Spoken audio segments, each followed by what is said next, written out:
Nag-aaway-aaway na sa car. So, sino magbabayad? Bato-bato fix? Isa lang ha? Tuti ko. Bato-bato fix. So, mga bibis, meron ako sa inyo ipapakita. Tcharan! Naalala mo to, nak? Look. Ano to? Yung suot mo kahapon, di ba? Nalagyan ng stain. So, bago tayo mapunta sa bonding naming pamilya, dahil sinundo namin si Kong kahapon, may meeting siya, pero sinundo namin mag-iina. At doon nangyari ang, pero bago ko sa inyo ipakita yung mga kaganapan, lalabahan muna natin siya. At tuturuan ko si Kinat paano maglaba.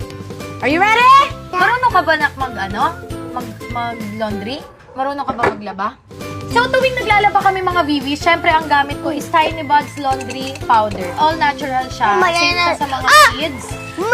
Ito yung mga damit naming pambahay at damit ng mga nag-aalaga nila ni Mama, Akar, ay ito rin yung gamit. Kasi syempre, lalo na si Tokyo, di ba sobrang sensitive, ginaganon niya sa damit. So, yung sa mga pamunas nila sa mukha, ito yung lahat na ginagamit namin. Ito naman yung ginagamit ko na softener. Ito ang gamit namin simulat sa pool. Wow! Wow! Ito na nga. Ito ang pinaka-highlight for today. Dahil itong stain na to, magiging magic to. Dahil meron akong na-discover sa Tiny Buds. Itong kanilang Baby Laundry Stain Remover.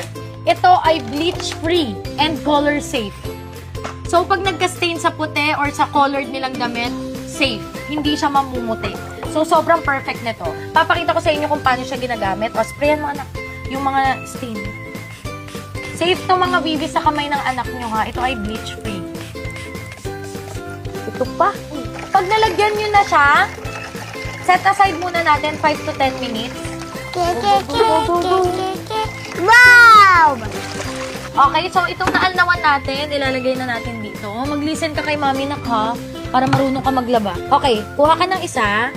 Gayahin mo si mami. Sobrang bula na yung mga bibis. So, ganun.